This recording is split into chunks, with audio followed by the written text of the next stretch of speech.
Muy buenas tardes, soy Ana Ruiz Domínguez, delegada de Cultura del Ayuntamiento de San Roque, y quiero daros la bienvenida a esta conferencia, que es la primera actividad cultural incluida dentro de la agenda paralela de la 39ª edición de los cursos de verano de la Universidad de Cádiz. Voy a proceder a presentar la mesa. A mi derecha, Jesús Verdú, director de Relaciones Institucionales del Campus Bahía de Algeciras. Paloma Sánchez Guernica, escritora, y Belén López, periodista de multimedia. Gracias por aceptar nuestra invitación. Quiero agradecer la asistencia de todas y todos los presentes a esta conferencia y agradecer el patrocinio de la Fundación CEPSA, la Diputación de Cádiz, Red Eléctrica de España, el Consejo Social de la Universidad de Cádiz, APM Terminals y Santander Universidades. Me gustaría destacar que volvemos a ofrecer el Seminario de Prevención de Riesgos Laborales en la Fundación CEPSA y destacar también el afianzamiento de los seminarios sobre el Brexit y la memoria histórica. Además, este año contamos con seminarios muy importantes sobre la investigación del narcotráfico y sobre protocolo para empresas y entidades municipales. A día de hoy llevamos 197 alumnos entre matriculados e inscritos y esperamos que esta cifra aumente con las conferencias y con las actividades complementarias. Y por último, recalcar que toda persona que esté interesada en asistir a los distintos seminarios y actividades complementarias pueden hacerlo sin ningún impedimento económico, pues dotamos de becas para ello. Le cedo la palabra a Jesús Verdú. Muy bien. Muchísimas gracias. Gracias a todos los presentes. Como ha comentado, represento al rector. Llevamos apenas 2 días desde que hemos tomado posesión, el nuevo equipo del rector en la Universidad de Cádiz y, por lo tanto, esto es mi primer acto formal en representación del Campus Bahía de Algeciras.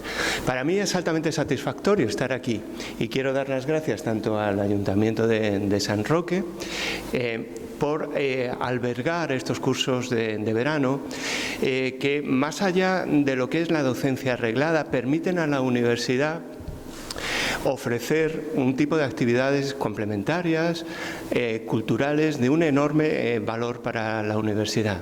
El que sean aquí, en San Roque, pues tiene un profundo significado, ¿verdad? Justo debajo del pabellón que, según dice la leyenda, fue tejido por Juana la Loca y representa el escudo de Gibraltar y de su campo, yo creo que configura, junto a Algeciras, el eje central de toda actividad cultural en verano en la ciudad de San Roque. Y por lo tanto, cuando yo empecé a venir como estudiante, y ya voy descubriendo mi edad, hace más de 20 y tantos, 30 años, para mí era una oportunidad única el poder participar como estudiante. Luego he podido participar como profesor, luego como coordinador de curso y finalmente hoy como representante del equipo de gobierno de la Universidad de Cádiz. Por lo tanto, sirvan estas primeras palabras para mostrar mi gratitud al Ayuntamiento de San Roque por colaborar con la universidad en estos cursos. También para mí es especialmente significativo y muy importante, e incluso personal y familiarmente, que mi primer acto sea con una escritora que ha marcado un poco la vida familiar, porque, y utilizando unas palabras suyas que he encontrado en su página web, dice que la lectura es un círculo mágico que el autor inicia y cierra con el lector. De manera muy humilde he participado en ese círculo mágico, a instancias de mi mujer, por cierto. Por lo tanto, es aquí altamente satisfactorio estar con la persona que ha tenido la capacidad de iniciar ese círculo tan mágico que, por lo menos en mi contexto, ha hecho participar a tanta gente. Por lo tanto, muchísimas gracias por estar con nosotros. Es siempre difícil hacer una síntesis, un currículum de un escritor, una escritora de la altura de Paloma Sánchez Garnica. Yo me he permitido utilizar sus palabras tomadas de su web para tener una fuente solvente, de la que me permito destacar algunas ideas. Nace en Madrid y desde pequeña que va describiendo su vida, destaco unas palabras que a mí ciertamente me emocionaron cuando lo leí hoy, porque además me identifiqué. El poder que tenía la lectura, en aquellos años descubrí el poder que tenía la lectura para romper las barreras que tanto limitan la vida. Yo creo que es emocionante y entonces describirá lo que es una gran escritora. Ya también descubro mi edad cuando reconozco en sus primeras lecturas, mis propias primeras lecturas, que me hicieron engancharme en este camino, ¿no? Enid Blyton, Las aventuras de los 5, Los 7 secretos, que fueron para toda una generación la puerta abierta a la lectura. De su currículum destaco también un compromiso como universitario con la universidad, porque aparte de compartir mis estudios de Derecho, veo que inició y luego retomó otra licenciatura de Historia. Por lo tanto, también quiero destacar en esta síntesis de su currículum su alta formación académica y su significado, de alguna manera, su imbricación, su ubicación con la universidad, que creo que, que tiene su origen incluso en su padre, que fue catedrático de universidad, y por lo tanto como universitario me veo también obligado a destacar. Finalmente, porque quiero ser muy breve, destaco también de sus palabras. Dice ella: soy más consciente, a medida que pasan los años, de lo importante que ha sido para mi vida haber aprendido a leer, algo que remarcó Mario Vargas Llosa al comienzo de su discurso en aceptación. Yo creo que gracias a sus novelas ha hecho posible que muchísimas personas iniciaran ese camino de la lectura. Así que muchísimas gracias. Y finalmente, por destacar alguna de sus obras, que no creo que tener ninguna duda que todos ustedes conocen, pues su libro La sospecha de Sofía, que fue, por cierto, el primero que me recomendó mi mujer que leyera, que yo creo que marcó también a una generación de lectores. Mi recuerdo es más fuerte que tu olvido, La sonata del silencio, Las tres heridas o El alma de las piedras. En definitiva, estamos en presencia en una de las grandes voces de la literatura actual española, y bienvenida a nuestra universidad, bienvenida a los cursos de verano. Muchísimas gracias. Y ahora Belén, de Multimedia San Roque, es quien tiene la palabra. Gracias. Buenas tardes a todos. Hemos planteado esta tarde, se ha planteado como una conferencia, entrevista, coloquio con Paloma Sánchez Garnica, así que también estamos abiertos a, si el público quiere realizar cualquier tipo de pregunta, pues la responderá Paloma, encantada. Voy a repetir algunos detalles de la biografía de Paloma porque son muy relevantes dentro de su trayectoria como escritora. Ha dicho Jesús que es licenciada en Derecho, también en Geografía e Historia, y preparó durante 6 años oposiciones, unas oposiciones a registradora de la propiedad, después a judicaturas y a secretario de juzgado, aunque finalmente se decantó por la escritura.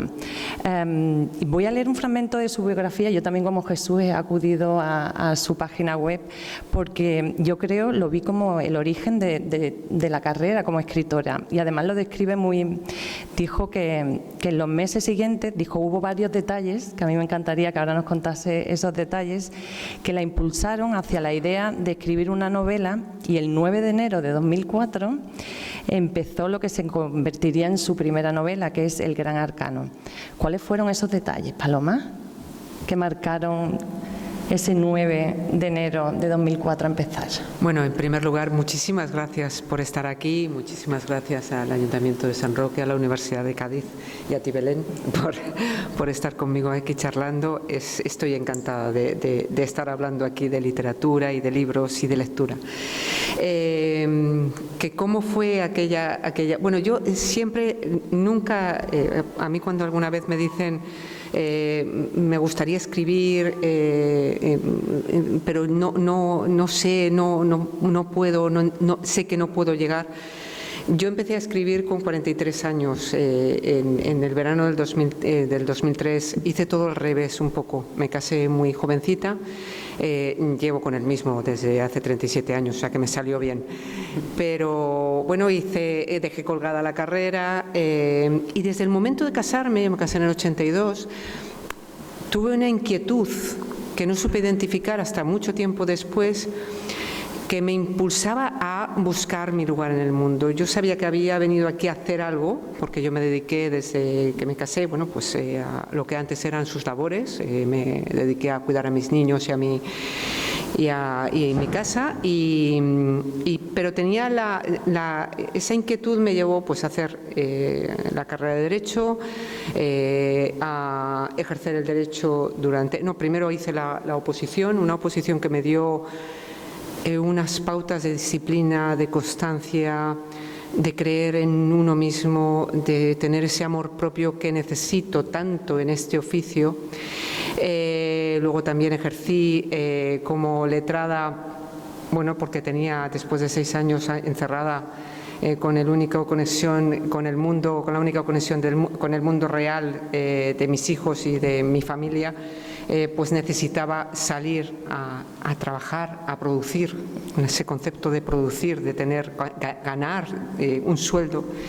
Y bueno, ejercí como abogada durante 3 o 4 años, hasta que mi hijo, el mayor, andaba ya con las hormonas un poco revolucionarias y me planteé o seguir en el despacho o controlar las hormonas de mi hijo, y elegí el control de las hormonas de mi hijo. Nunca me he arrepentido de dejar la toga, de colgar la toga. Me gustaba solamente redactar las demandas, nada más. La confrontación me horrorizaba.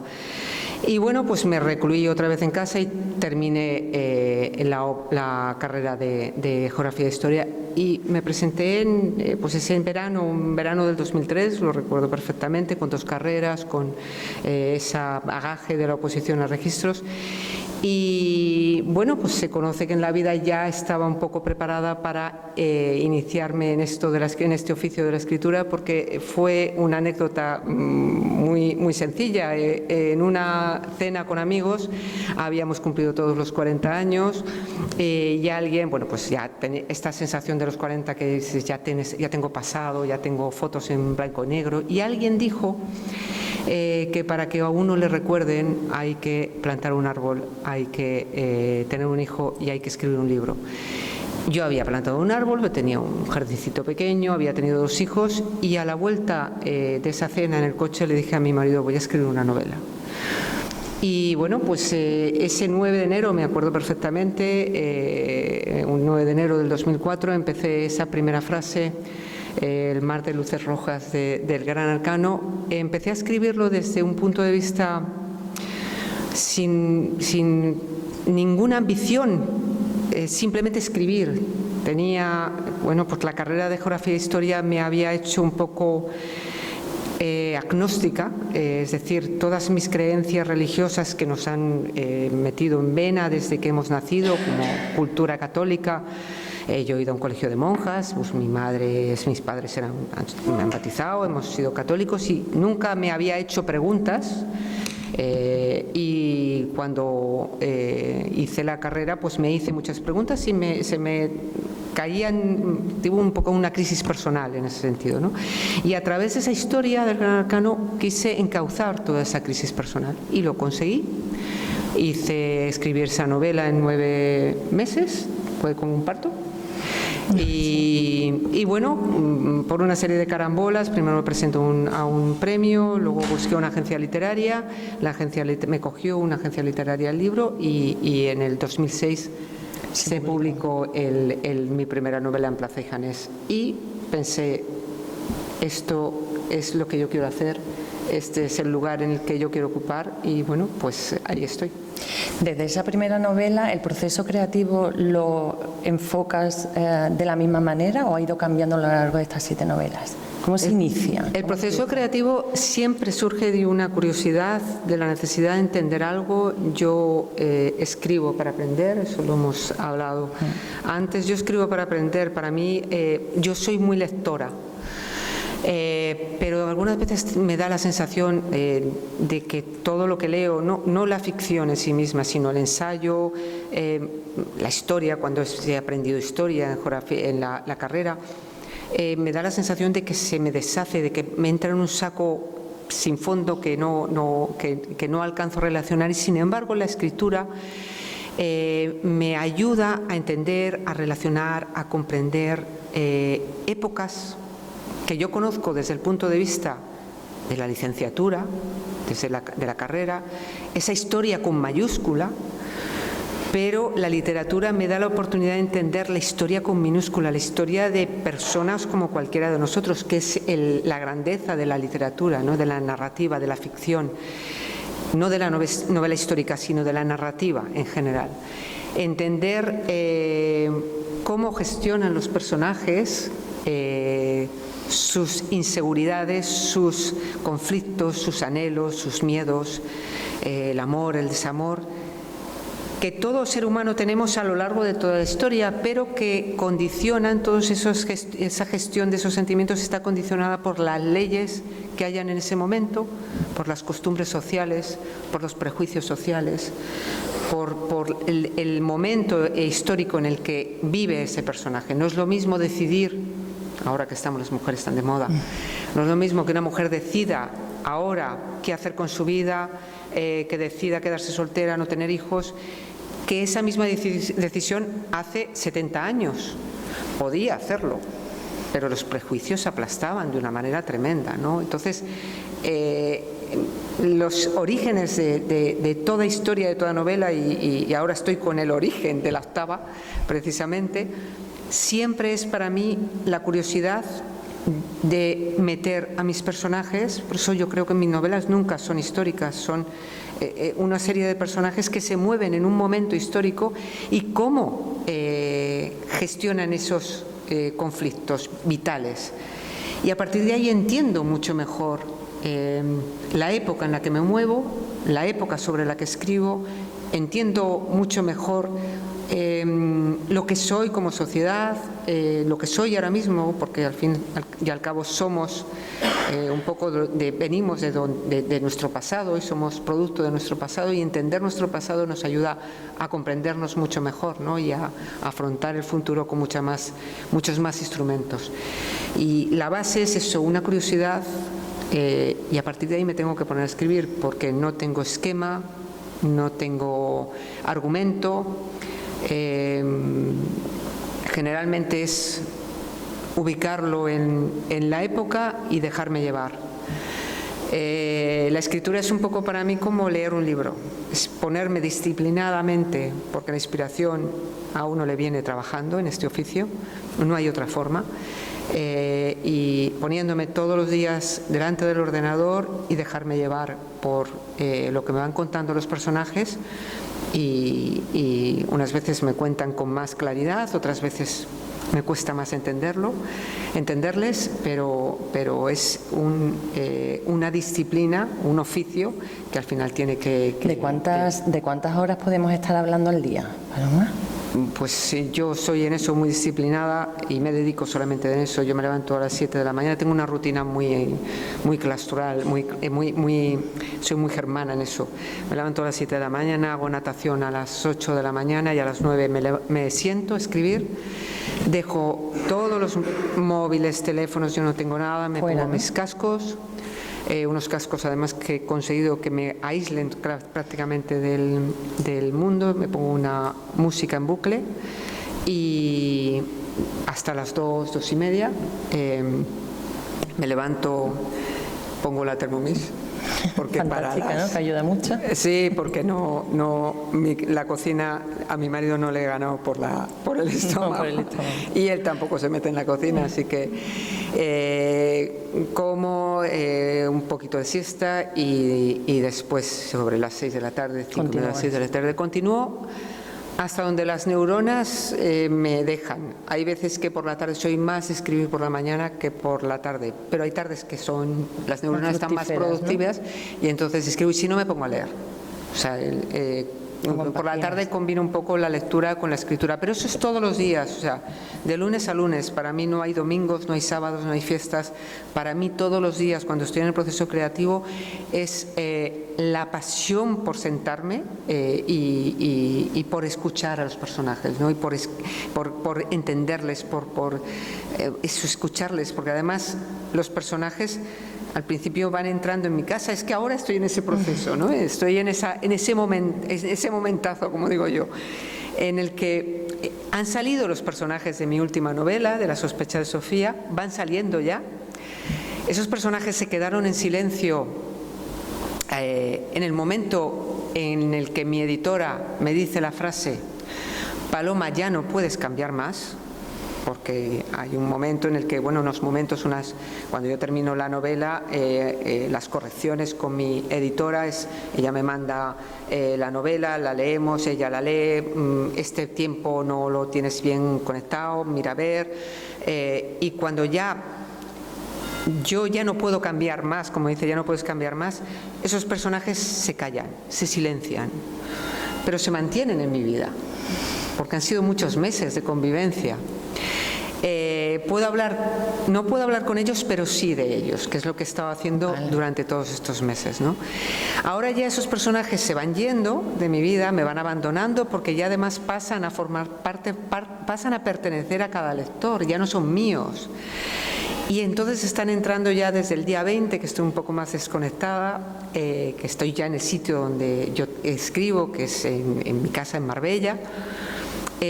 Ya estoy empezando a recibir la visita de otros personajes, de una nueva historia. Y para que se entiendan un poco mi sentir en este momento es, bueno, pues como cuando recibes a gente en tu casa que no conoces, se van presentando, se van ubicando, me colonizan absolutamente mi vida, mis 24 horas, mi vigilia, mis silencios, mis sueños, la hora de hacer la comida, la hora de recogerla, mis conversaciones con mi marido, que es el primer lector. Prácticamente el 90% de las conversaciones que tenemos cuando estoy escribiendo es sobre la historia y sobre los personajes. No verbalizo mucho con él y eso me ayuda mucho a ordenar ideas. Y bueno, pues a medida que voy escribiendo les voy conociendo, nos vamos conociendo, les voy entendiendo a los malos, a los peores, a los blancos, a los negros, en cuanto al carácter, a los más difíciles, a los más complicados. Cuando ya termino la estructura, toda la historia, entonces empiezan las relecturas. Y claro, ya en eso han pasado a lo mejor 7, 8, un año. Y ya el conocimiento es muy grande, es que imagínense todos los días ahí con las personas pululando por mi vida y por mi casa, ¿no?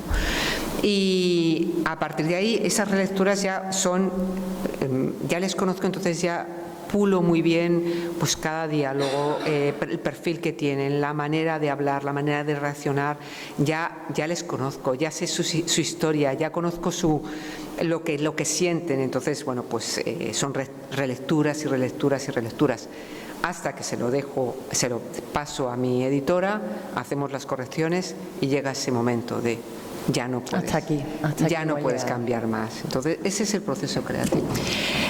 Las ciudades y en las épocas históricas, durante todas tus novelas nos trasladas a ciudades muy diferentes. La última, La sospecha de Sofía, está en Madrid, en París, en mayo del 68, en Berlín. ¿Cómo documentas? La documentación tiene que ser muy importante. Bueno, la documentación es básicamente lectura. Cuando me meto sé lo que más o menos en la época que quiero escribir, lo que hago es leer novelas que se hayan escrito por autores de la época. En este caso, en el caso de La sospecha de Sofía, pues todo lo que había traducido al alemán. No tengo la fortuna de saber alemán y mucho menos leerlo. Y bueno, todas las novelas que había traducidas al español de autores alemanes de esa época me las he leído ensayos, he visualizado películas que ambientan muy bien y que son películas clásicas, como es La vida de los otros. La ambientación es perfecta porque además los actores, que el capitán que hace de la Stasi era un ciudadano de la RDA y por tanto sabía muy bien de lo que hablaba, sabía muy bien el papel que tenía que hacer. Goodbye Lenin, Dreamers de Bertolucci, para ver ambientarme en las revueltas de París. También tengo todo lo que escribo es producto de esas lecturas, producto de mi experiencia personal, de aquello, todo aquello de lo que he sido testigo, de lo que tengo en mi memoria.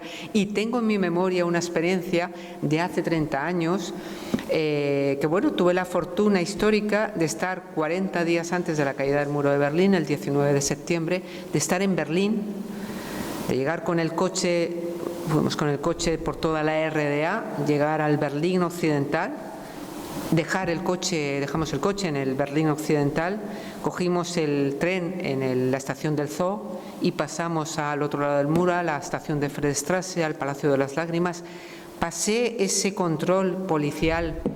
Hubo un amigo de mi padre que era alemán que me advirtió: no te preocupes, son muy fríos, es muy agobiante. Apenas saben inglés, no intentes hablar inglés porque apenas saben inglés, no te van a contestar en inglés, durante unos minutos te van a estar observando, es un sitio muy estrecho, te cierran la puerta, bueno, el que haya estado en Berlín lo sabe porque están ahí, eso era un pasillito con una cristalera.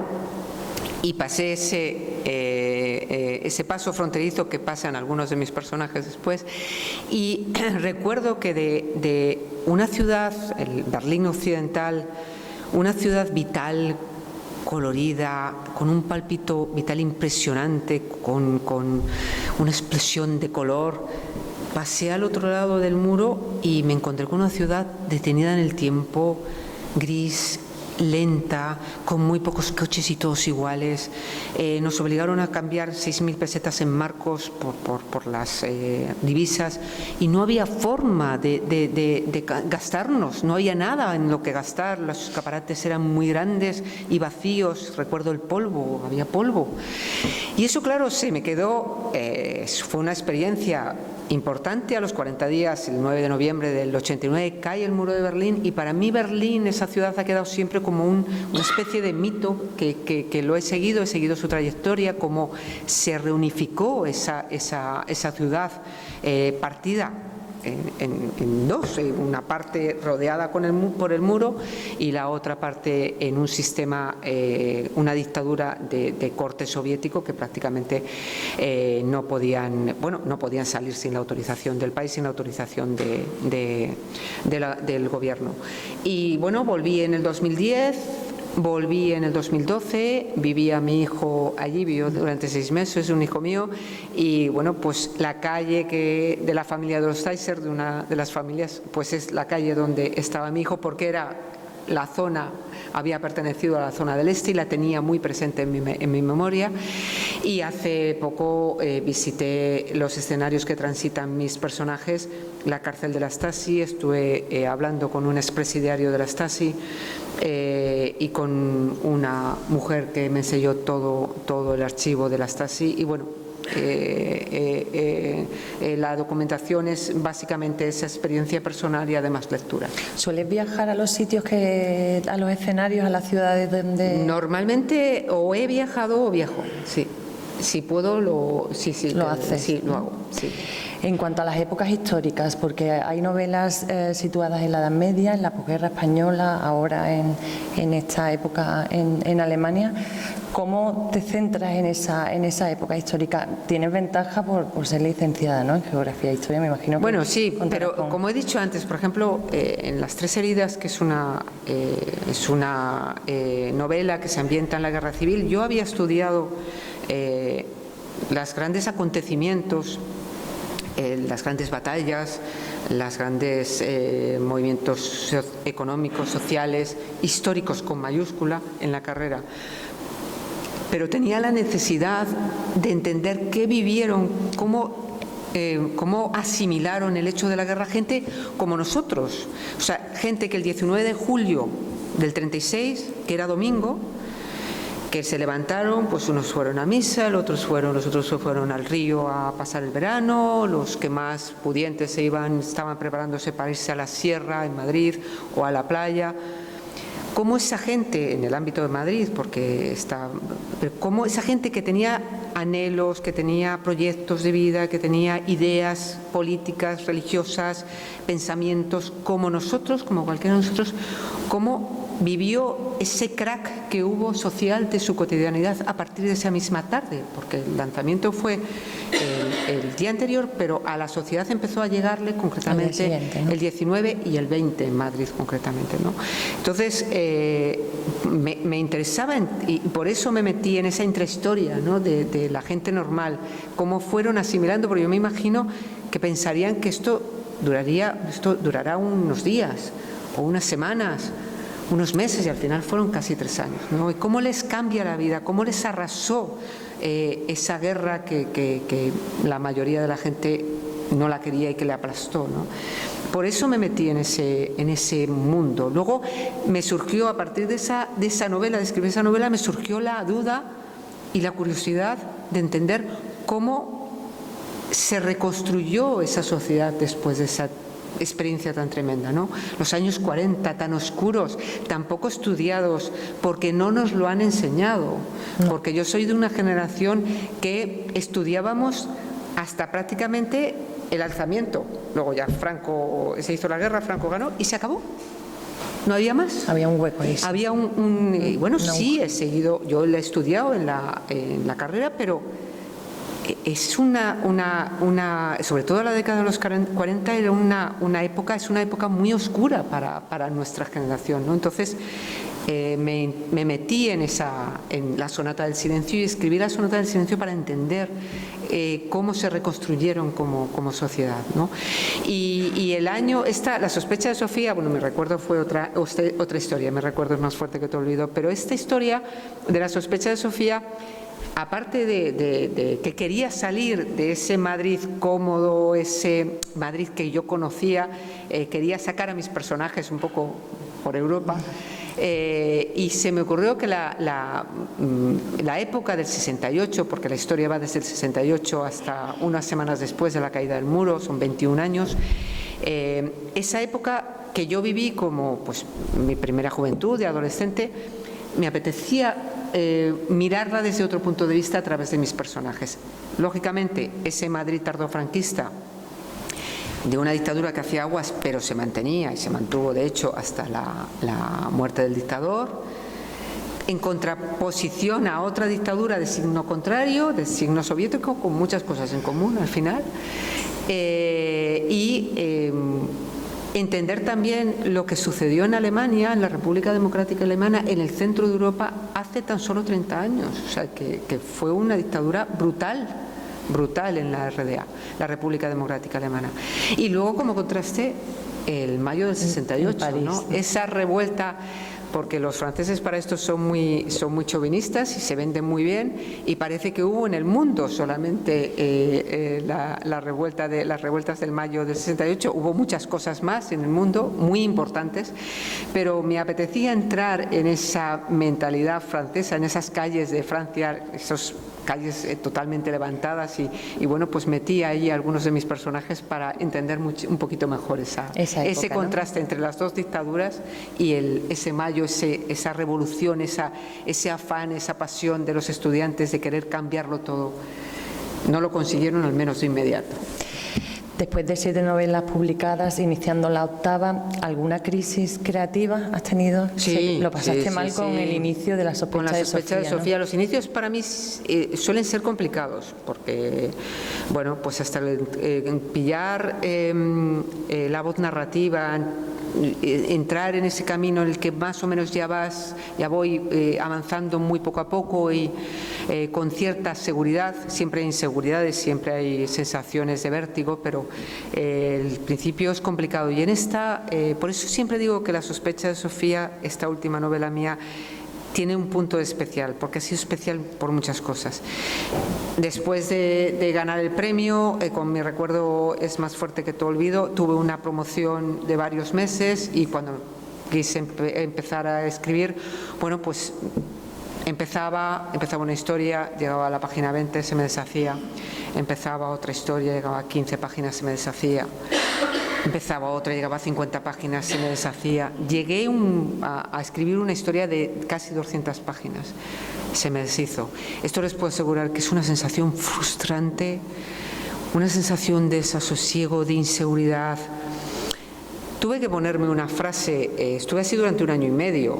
Esto, cuando empezaba, claro, el ánimo, salía mi marido, ya tengo, yo creo que ya sí.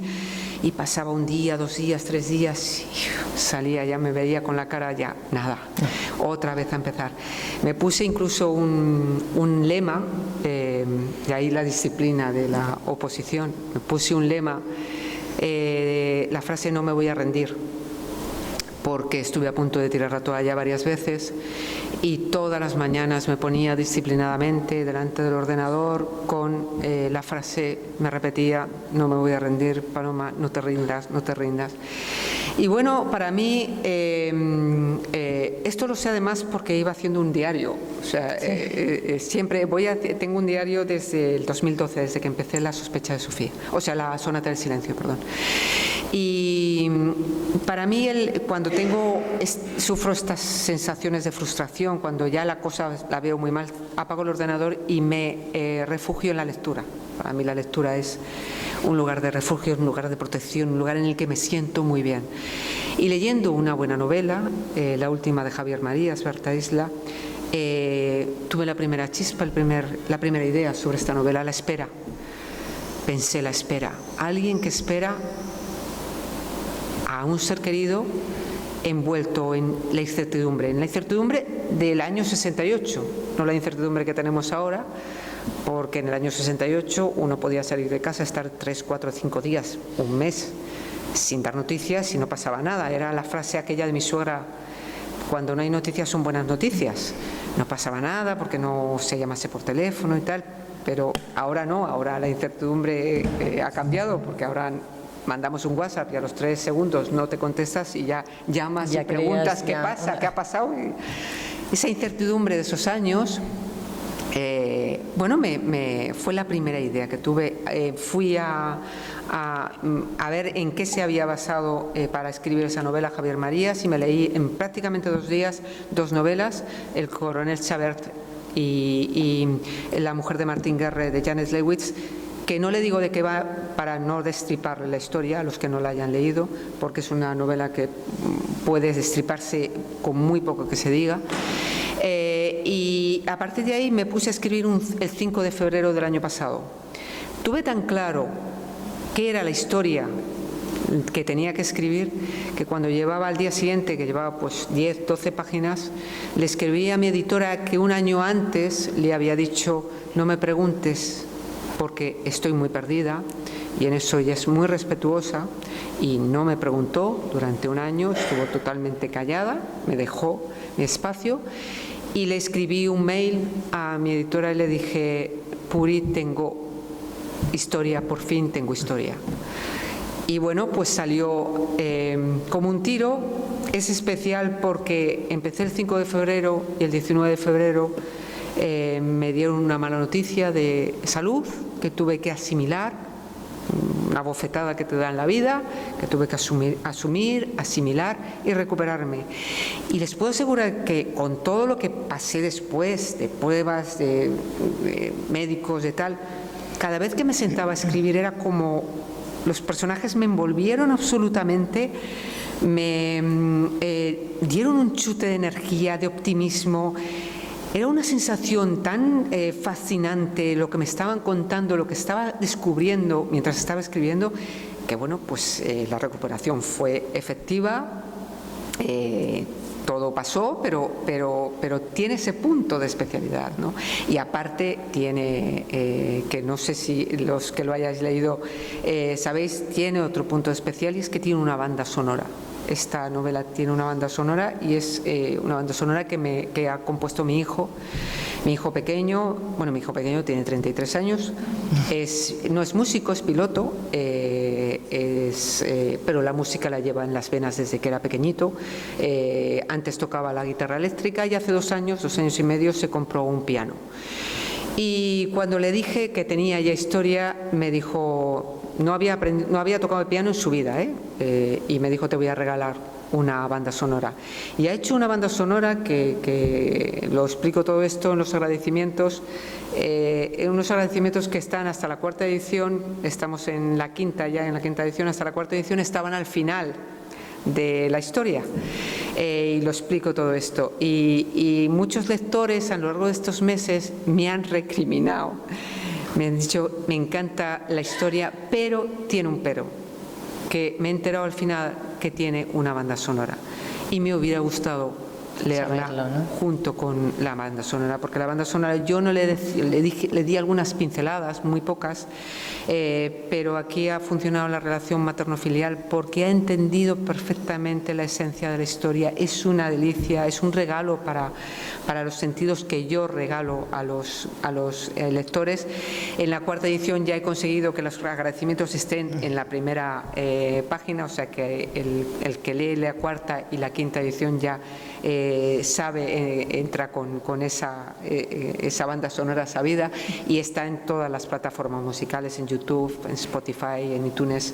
¿Y cómo se encuentra? La sospecha de Sofía Javier de Jorge está y bueno, por eso esta historia, cuando me dicen de todas tus novelas cuál te gusta más, no es que o cuál quiero más, no es que la quiera más, es que llegó en un momento tan oportuno en mi vida y fue tan gratificante la escritura, tan sumamente gratificante, tan extraña, porque además tiene un punto de originalidad que no tienen otras de mis novelas, porque tiene suspense, tiene intriga, tiene espías, tiene espionaje, manteniendo mi sello personal, ese sello personal de la gestión, de los sentimientos, de las decisiones que cada uno toma, pero hay ese punto, los espías también sufren, lloran y aman, y entonces pues me fui metiendo con la Stasi, con el KGB, y yo las cosas que no conozco y nunca había escrito sobre esos temas, y me daba un poco de pudor, pero me empujaron, y la verdad es que al final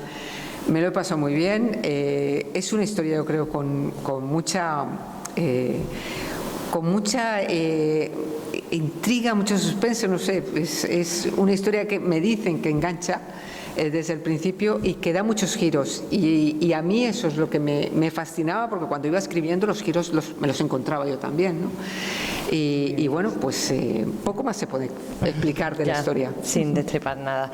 Yo me gustaría, antes de dar el turno de palabra para quien quiera hacer preguntas, acabas de contar que tu hijo hizo la banda sonora para el libro, pero sois una familia que participa mucho de tu carrera como escritora, porque Manolo, tu marido, es parte fundamental también del día es el compañero perfecto, y no es porque esté aquí, porque es muy complicado vivir con una escritora. Y lo sé porque compañeros escritores, compañeros autores, les pasa lo mismo con los cónyuges, ya sea mujer o hombre. Somos un poco complicados, porque lo mismo estamos en el pico, en lo alto de la cumbre, que lo mismo salimos, yo soy muy inestable, y él es un poco el bastión que me estabiliza, como me decía el otro día el community manager, ya es el que se ocupa de todo, es el que se ocupa de todo, incluso el tema yo le dejo el móvil, yo cuando estoy escribiendo no me interrumpe, me encierra, como él dice, me encierra y él es sobre todo el primer lector, porque claro, esto de la escritura, yo voy escribiendo, y a medida que vas escribiendo con las relecturas vas cambiando, entonces es perdón la palabra, pero es una putada que leas una cosa y a las 2 semanas leas lo mismo cambiado, y a la semana vuelvas a leer otra vez lo mismo, otra vez cambiado, o sea, y eso solamente lo hace él, porque yo cuando se lo paso a mi editora y a mi agente literaria ya la tengo muy segura. Siempre hay que cambiar, siempre hay que pero son ajustes de cosas que a lo mejor yo tengo delante de mis narices y no me doy cuenta de que pues un transcurrir del tiempo no se ve claro, alguna cosa, una escena, pero la historia está ahí, ¿no? Y ya simplemente es ajustar y afinar. Pero él se lo lee lo mismo cambiado 7, 8, 10 veces, las veces que sean necesarias, ¿no? Y se involucra muchísimo en esa, en pergeñar la historia, ¿no? Hablamos y el entusiasmo a mí lo necesito, es necesario, ¿no?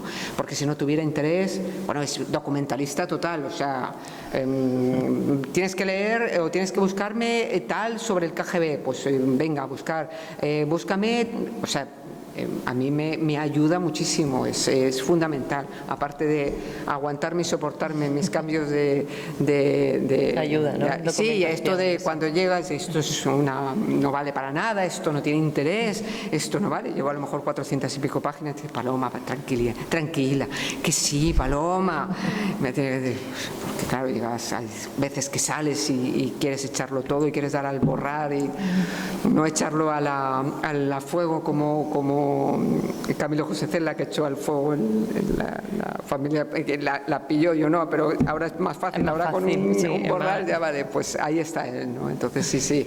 Y mis hijos, pues tengo dos, uno que es más creativo, que es Javier, y el otro es más como su padre, es más community manager. Sí, es más relaciones públicas, es más. Sí, nos hemos repartido un poco el trabajo, ¿no? Pues, quien quiera hacer alguna pregunta. Cuesta al principio, solo hay que empezar, el primero. Si no, seguimos, ¿eh? Sí. Yo tengo más preguntas, ¿eh? Todavía no le he preguntado lo del premio, lo que supuso el premio. Fernando, lo tengo apuntado por aquí. Fernando Lara. Sí. Bueno, fue un 6 de mayo en Sevilla, en los Reales Alcázares, y fue una noche mágica. Además, bueno, el premio, yo terminé de escribir esa novela en enero del 2016, en enero del 2016, y mi agente literaria, que es la que decide, vamos a presentarlo al premio. Lo hacemos porque terminaba el plazo para la presentación a finales de febrero. Y bueno, pues con seudónimo, que no me salía la palabra con seudónimo, porque si no hubiera sido premiada, el día 8 de mayo la tenía mi editora encima de la mesa, la novela, ¿no? Entonces, bueno, pues la presenté, me olvidé hasta 15 días antes, 10 días antes, que salieron los 10 finalistas. Ahí estaba Jorge Maura y Dejé de esperarte, que era mi novela. Fui a la cena como autora de Planeta, igual que voy a la cena de Planeta. En la mesa nadie sabía, lógicamente, nada más que mi marido y yo. Además estaba con María Dueñas enfrente. Y claro, la noche empiezas con 10 finalistas y hacen una primera criba el jurado de 5, luego van quedando 4, 3, diferentes votaciones, hasta que quedábamos 2 a las 11:30 de la noche, 2. Mi agente literaria, que estaba en otra mesa, me decía: el jurado está entusiasmado con Jorge Maura. Y bueno, pues estábamos cenando, yo apenas cené por los nervios, y la anécdota de la noche, que siempre tiene que haberla. Yo llevaba un vestido morado y bueno, pues éramos 450 personas cenando, el camarero ya estaba recogiendo, estábamos un poquito apretados, le dieron un empujón, la copa que se cae. ¿Y dónde fue a caer la copa? En el vestido de Paloma. En el vestido de Paloma Sánchez de Arnica, pero además en medio. Menos mal que era vino blanco. 10 minutos antes de que se produjera el fallo, ¿no? Y bueno, pues nada, y la gente, pues yo recuerdo que miré al camarero y lo único que pensé, puede ser mi gran noche, esto tengo todo noche. esto. Y vienes a mí a echarme y no le dije nada, porque el hombre decía perdón. Yo no fui capaz de articular palabra, ¿no? Ahí en la mesa empezaron a hablar de las anécdotas de que a uno le habían manchado no sé dónde la había, y yo decía que es que no sabéis lo que estoy pasando, ¿no? Cuando ya se produce el fallo, ya hay unos segundos en los que solamente sabíamos, mi marido y yo, que era yo Jorge Maura, que es cuando dicen el ganador Jorge Maura, y abren la plica, en ese minuto y medio, hasta que abren la plica y ya sale mi nombre, pues es una sensación extrañísima, porque todo el mundo está pendiente a ver quién hay detrás del seudónimo. Y cuando salí, cuando iba hacia el escenario, era una sensación de decir, es un reconocimiento, ¿no?, a mucho trabajo, porque no solamente las 6 novelas que tenía detrás de mí, era mi 6ª novela, sino toda mi trayectoria vital hasta llegar a escribir mi primera novela. Se te pasan muchas cosas por la cabeza, ¿no? Y además, cuando cogí el premio, vi que era como una escalera, es un cuadrado así como, y había una escalera con 5 peldaños y el 6º salía, ¿no? Y me di cuenta, nada más que cogerlo, decir, pues es en el 6º, en la 6ª novela.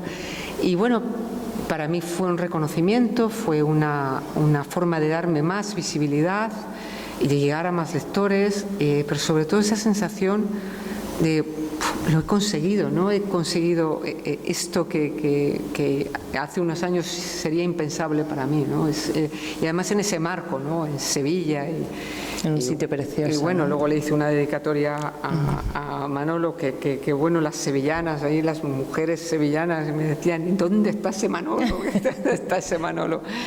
Y la verdad es que fue una noche muy especial. Muy, ¿no?, muy especial. La llevo siempre en mi recuerdo y fue muy especial. Segunda oportunidad.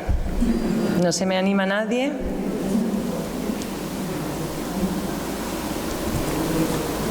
Que también tiene una serie que la han versionado para televisión, La Sonata del Silencio. No sé si la han visto. ¿La han visto alguien, la serie de televisión? Para mí fue eso sí que fue también una experiencia, porque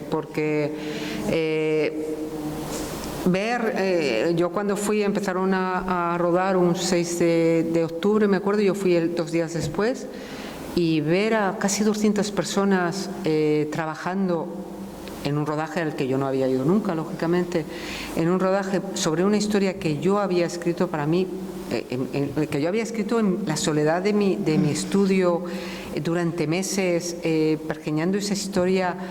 Me pareció alucinante, o sea, el ver cómo cobraban vida mis personajes, ¿no?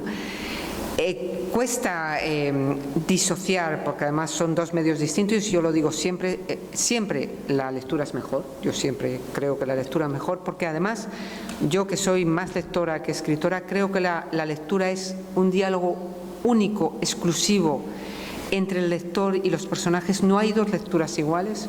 Yo me puedo leer un libro y... ¿Tu nombre era? Ana. Ana se puede leer el mismo libro y las lecturas, las percepciones, los matices son distintos, porque ella tiene una vida, unas circunstancias personales que no tienen nada que ver con las mías, y con esa mochila entramos en la lectura. Y esa es la grandeza de la lectura, ¿no? Ese diálogo exclusivo y único, individual, que tiene la lectura. Las series, las películas que se adaptan de libros son buenas porque fomentan la lectura. Yo creo que además es interesante que se hagan buenas series y buenas películas de libros para que la gente vaya a los libros, pero es sentarte a ver una serie o en una pantalla o una película de un trabajo de otros. Es el trabajo del director, el trabajo de la música para ambientar, el trabajo de vestuario, el trabajo de los actores y las actrices en la interpretación, el montaje. Todo eso te lo dan hecho. Tú no tienes que pensar nada más que en recibirlo.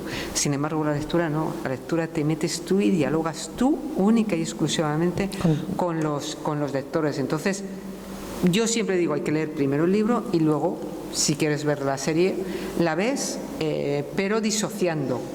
Además, yo le planteé al productor antes de firmar, le dije, solamente le pedí 2 condiciones: no interviene en nada, porque no tengo ni idea de hacer guiones, y los guionistas tienen un ego muy alto, pero además es que se lo merecen, porque son muy pocos valorados y es un trabajo muy complicado en la base de la serie o de la película, y se les valora muy poco, ¿no? Siempre están los actores, las actrices o el director, pero nunca el guionista. Entonces no se me ocurriría a mí jamás meterme en el trabajo de un guionista, pero sí que le pedí que mantuviera el título y que mantuviera la esencia de la historia. Y la esencia de la historia está. Y lo han hecho, ¿no? Han respetado esas dos cosas. Así que... Tercera y última oportunidad.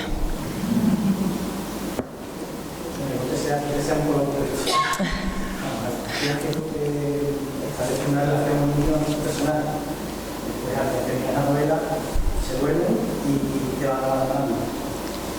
¿No tienes la tentación cuando te pasa en otra novela que escape de un personaje que no sea el mismo, pero la sensación, la relación que tenías con la que sea la misma que tienes con un... ¿Sabes lo que pasa? Que es que esto es como cuando me dicen, por ejemplo, la sonata del silencio de una segunda parte, porque al final es un poco duro. Mis personajes de ahora de La sospecha de Sofía me están abandonando, están prácticamente fuera de mi vida. El hecho de que yo hiciera o una segunda parte o utilizase alguno de los personajes en otra novela supondría que tendría que convocarles a mi vida otra vez, decirles que vinieran a mi vida. Y eso yo estoy segura que no funcionaría. Estoy completamente convencida, en mi caso, que no funcionaría. Entonces, alguna vez me planteé en esa crisis que tuve durante 1 año y medio buscando esta historia, me planteé hacer una segunda parte de la sonata del silencio, pero es que era imposible, porque es que les tenía que obligar a venir a mi vida, y no porque yo considero que mis personajes, los personajes de mis novelas, dejan mi vida porque pasan a pertenecer a cada uno de los lectores. Y ya yo no les puedo arrancar porque yo siempre digo, cuando en el caso de la sonata, porque es la novela que más se me quejan, porque no quise nunca escribir una novela rosa y no termina, no tiene un final feliz, entre comillas, ¿no? Pero yo siempre digo, el lector es el dueño de cada uno de la vida de esos personajes, puede seguir en su imaginario, puede seguir escribiendo la historia de esos personajes, hacer esa segunda parte. Es dueño y señor o señora de esa historia, ¿no? Yo no podría hacerlo, yo sé que no funcionaría. Entonces no, ni me lo planteo. Bastante tengo con conocer a los que entran ahora. Estoy ahí como cuando tienes invitados en casa que no sabes cómo tratarles y cómo organizar, pues así estoy ahora. Yo estoy un poco como, a ver, no meter la pata para no asustarles, ¿no? ¿Alguien más se anima? Aunque es personas que han dormido por el que bueno, ha pasado una faceta durante el tiempo de tu vida, pero claro, al final estás contando la vida de varios personajes. ¿Hasta qué punto te pueden influenciar a ti en tu día a día, aunque esos personajes también haya para un desapego, un cierto desapego de esos personajes? ¿Hasta qué punto durante tu día a día toda esa cantidad de personajes que hay dejando detrás crees que tanto yo influye? Los personajes que ya se han ido, vamos a ver, el hecho de, no sé, te lo venía diciendo a ti, Palma, el hecho de empezar a escribir la 8ª novela supone primero el miedo de repetirme, hacer un poco lo mismo, ¿no? Ese peso sí que lo llevo, porque claro, no es lo mismo cuando empecé la primera novela, que fue todo espontáneo, no tenía ningún problema, es como todo nuevo. La segunda me pasó lo mismo. La segunda, con La brisa de Oriente, era una novela del siglo XII que, bueno, me apetecía buscar ahí. En la tercera, pues también, porque fue... Ya a partir de la sexta, en la sexta, como cuando empecé Mi recuerdo es más fuerte que tu olvido, ya tuve esa sensación de peso, de lastre de los personajes, de no hacer personajes repetidos, de no hacer personajes similares, ¿no? De crear un mundo novelístico, un mundo de creativo original, porque no pensando en el lector, porque yo cuando escribo no pienso tanto en el lector, porque la primera que me tiene que entusiasmar lo que estoy escribiendo es a mí, porque si a mí no me entusiasma se me deshace, como me pasó. Yo no podría escribir por encargo. O sea, a mí mi editora no me da ninguna pauta, porque además me conoce. O sea, si me dice, oye, escribe sobre esta época, me bloquea. Mi escritura tiene que ser, pues es muy espontánea, porque no tengo guiones, no tengo, como he dicho al principio, no hago esquemas, no hago argumentos. Yo me tengo que poner a escribir y escribo como si estuviera leyendo una novela. Y bueno, el lastre que tengo es ese, no es otro, es la sensación, el agobio o la responsabilidad de no repetirme, y sobre todo que esos personajes me entusiasmen y que tengan un punto de originalidad. Como cuando lees un libro, ¿no? Si lees libros, hay autores que tienen libros casi repetidos, ¿no? Y cambiando escenas. Entonces llegas al cuarto o quinto libro y dices, me parece que estoy leyendo el mismo. Entonces lo abandonas y vas a otro. Pues en la escritura pasa un poco lo mismo. El esfuerzo que yo tengo que hacer ahora con esta 8ª novela es un poco, primero, tener la ambición de hacer mi mejor novela. Eso lo tengo clarísimo. Me cuelgo esa idea de intentar escribir mi mejor novela, ambicionar escribir mi mejor novela con mejor narrativa, con mejor vocabulario, con mejor estructura de la historia y con personajes y con una historia original que a mí me entusiasme. Porque si no me entusiasma a mí, primero no la puedo escribir, no llegaría al lector, ¿no? Pero la personalidad de tus protagonistas son totalmente propias o tú la adaptas de gente que conoces de la calle o del mundo que nos rodea, no sé si me explico. Sí, claro, es un cúmulo de circunstancias personales, ¿no?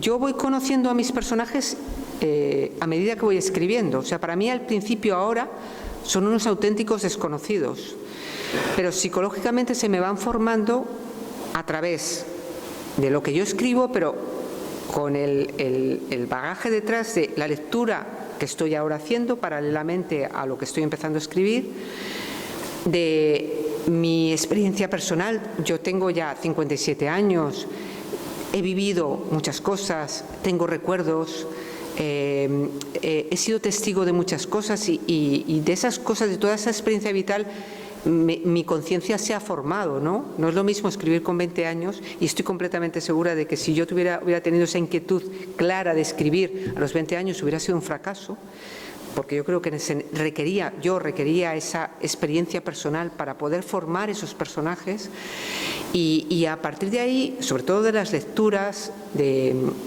porque yo escribo y ahora estoy leyendo mucho, o sea, ahora, entonces me van contando, se va formando, es como una sensación de ir modelando a la figura de un personaje. Hay personajes, por ejemplo, en esta novela de La sospecha de Sofía, y me ha pasado en otros, ¿no? que son personajes secundarios que aparentemente no iban a tener prácticamente ninguna importancia, pues en este caso una secretaria de un bufete que hay, que yo en principio la tenía ahí como, bueno, pero en un momento determinado dijo, no, yo quiero mi propia historia, y se me hizo fuerte, y es un personaje secundario con mucho peso específico, igual que otros personajes secundarios. O sea que hay una serie de personajes principales que se me presentan claramente como principales, como los que guían la historia, y otros personajes secundarios, algunos se quedan solo como eso, pero hay otros que dicen, no, yo quiero y eso se me va formando a medida que yo voy escribiendo, que yo voy avanzando cada párrafo, cada línea, cada página. Y la escritura es un poco, escribir es un poco volcar, es el producto de mis lecturas, de mi experiencia vital. Entonces, lógicamente, cuando me dicen, ¿tienen algo de ti los personajes? Pues algo tienen, todos, los buenos, los malos, los regulares, tienen algo de lo que yo soy, lo que no me gustaría ser, lo que me hubiera gustado ser, de mis inseguridades, de mis inquietudes, de mis anhelos, de mi forma de ver el mundo. Pues lo tienen, porque además con la escritura es como un caleidoscopio en cada uno de los personajes en los que puedo ver el mundo de diferente forma a la que yo lo veo, ¿no? Yo creo que la lectura, no sé si son ustedes lectores, la lectura, cuando está uno leyendo una lectura, le obliga a ponerse en la posición del personaje, del malo, del bueno, del que actúa de una manera determinada, y le obliga a salir de su comodidad del sillón y pensar y reflexionar cómo actuaría yo con las circunstancias en las que está ese personaje concreto, no con mis circunstancias, sino con las del personaje concreto. Y por eso la lectura nos hace más tolerantes, porque entendemos, sin llegar a justificar, por qué alguien toma una decisión, por qué alguien es malvado, por qué actúa con maldad, por qué actúa perversamente. Lo llegamos a entender. Es un proceso de entender el actuar humano, tomar decisiones, ¿no? Y yo creo que por eso la lectura hace más tolerante. Y decía Antonio de Molina una frase que a mí me encanta: uno, cuando termina de leer una buena novela, no es el mismo, algo en él ha cambiado, aunque no nos demos cuenta, algo en nosotros ha cambiado al final de una lectura, ¿no? Entonces, bueno, eso, el proceso de formación de los personajes, hay veces que me fijo en, también depende, pero por ejemplo en Mi recuerdo es más fuerte que tu olvido, que es una historia del presente, pues tenía, muchas de las historias son historias que yo he vivido, en gente que he conocido. Y de hecho se han visto reflejados, gente allegada a mí, se han visto reflejadas en esas historias ficcionadas, pero que surgen de una experiencia de la que yo he sido testigo, y luego la he adaptado a ese personaje, a ese momento y a esa circunstancia. Pero claro, estamos hablando, y por eso a mí esa historia, esa novela, me costó mucho escribirla, porque como era una novela de mi tiempo, de la sociedad en la que yo vivo, de la que soy parte, al principio me involucraba demasiado yo como autora y ponía en boca de los personajes criterios que eran míos, y llegó un momento en que me di cuenta y que chirriaba, y cuando llevaba 90 o 100 páginas tuve que decir, Paloma, que aquí te estás metiendo en un terreno que no te corresponde, y tuve que hacer un ejercicio de humildad y un ejercicio de dar un paso atrás y dejar que los personajes fueran ellos, no yo. Eso me ha ocurrido en esa novela, y no tanto a lo mejor en estas, porque en estas tengo la posibilidad de la ventana del tiempo, ¿no? Me asomo a un pasado no tan cercano a mí, por tanto puedo ser más objetiva.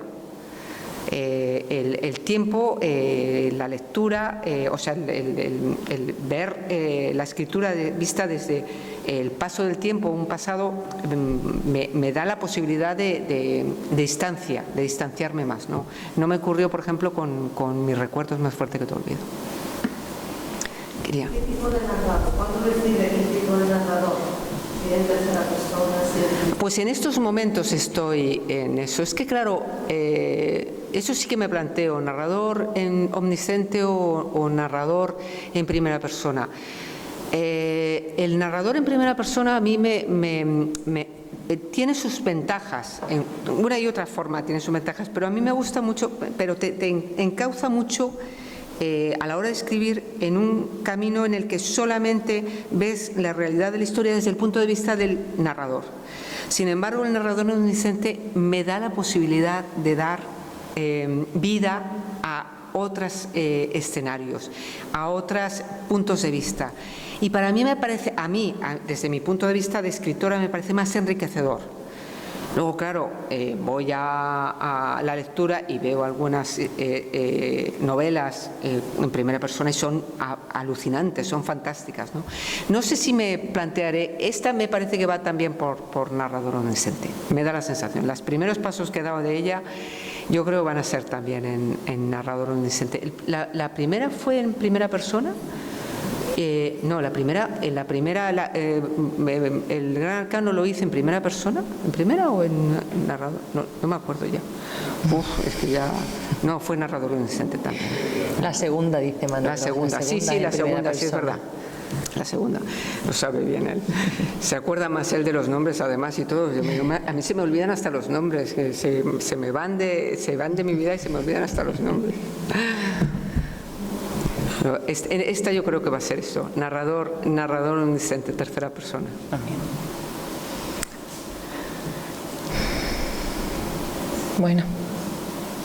Bueno, yo creo que ya no queremos cansar también. Sí. Muchas gracias por vuestra asistencia y me gustaría recordarles que mañana a partir de las 8:30 de la tarde la escritora Almudena Grande impartirá la conferencia inaugural de los cursos de verano aquí en el Palacio de los Gobernadores bajo el título «Cómo escribir un libro». Muchas gracias.